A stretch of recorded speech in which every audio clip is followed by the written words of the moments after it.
السلام عليكم ورحمة الله وبركاته. ازيكم يا كل حبايبي، ازيكم يا كل مشاهدينا. دلوقتي معاكم ام زياد.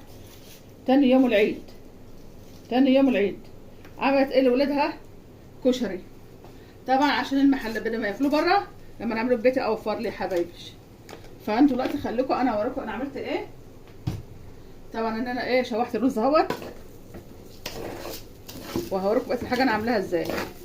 اول يوم اكلناهم رنجه، طبعا بقى في ركاح والرنجه والحاجات ديت زي شم النسيم كده. تاني يوم قمت من بدري طبعا عشان اعمل لهم الكشري. اللهم صل على سيدنا محمد واله وصحبه اجمعين. انا كنت ممكن اعمل كل حاجه على بعضها، بس انا من النوع اللي بيحب يعمل كل حاجه لوحدها وبيبقى مزاج. يعني انت ممكن تعملي مكرونه على كشري على عدس على كله على بعض، بس انا مزاجي انا بعمله كله كل حاجه لوحدها زي ما تقول تعود يعني. اهو يا حبايبي، اللهم صل على سيدنا محمد. خليكم معايا عشان هكمل لكم الفيديو الاخر خالص. اهو يا حبايبي، طبعا انا سلقت العدس اهو، سلقت عدس. عملت طبعا الحمص اهو يا حبايب قلبي، الحمص اهو. عملت هنا الصلصه بحط لها بقى؟ طبعا ملح، اللهم صل على النبي، توم بفلفل، شعرة بهارات لو عندك. ده حاجه ترجع لك انت، ترجع لك انت. شعرة كمون عشان طبعا اللي بعد الشر بيبقى مثلا بيجيله مغص من الصلصه والحاجات دي. اهو يا حبايبي، اللهم صل على سيدنا محمد.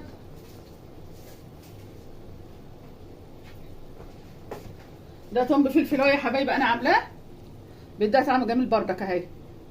بص يا حبايبي اهو، توم بفلفل.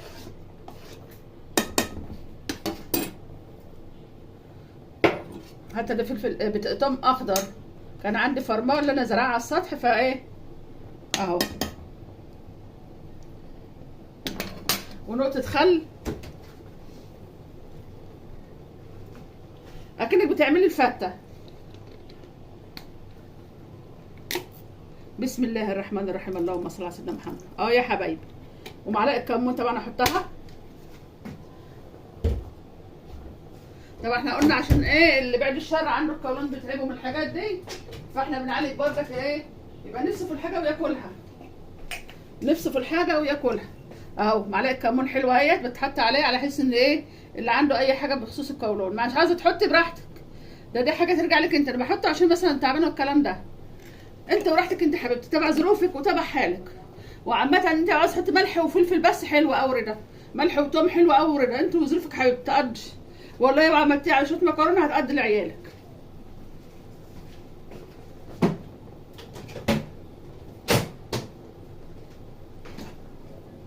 وانا طبعا سلقت المكرونه اهيت.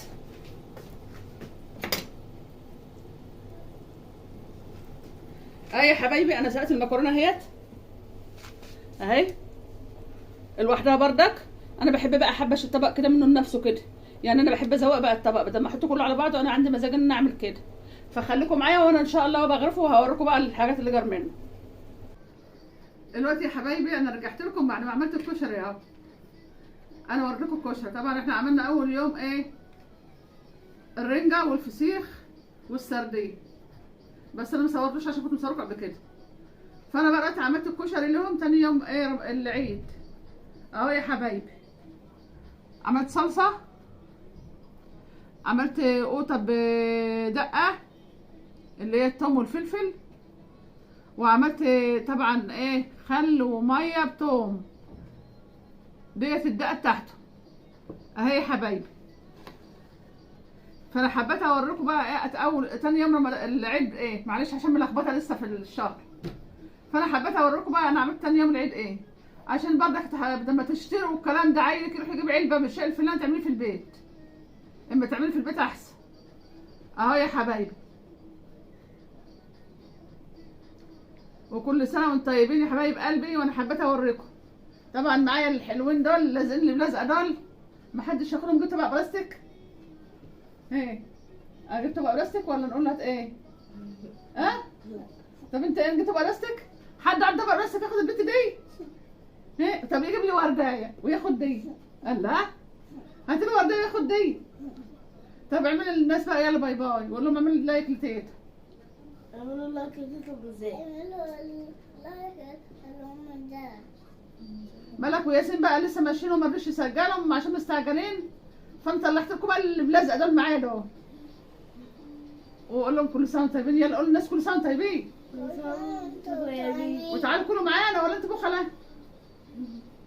ايه؟ قول لهم تعالوا كلوا معانا. كل سنة وانتم طيبين وتعالوا كلوا معانا. انت بتقول لهم انت نايم؟ ايه؟ يلا دي قولش. كلوا معانا. بالشكل ده مش هياكلوا معاك، هيجروا منك. واقول لكم يا جماعه كل سنه وانتم طيبين يا حبايبي، والسلام عليكم ورحمه الله وبركاته مع فيديو ام زياد.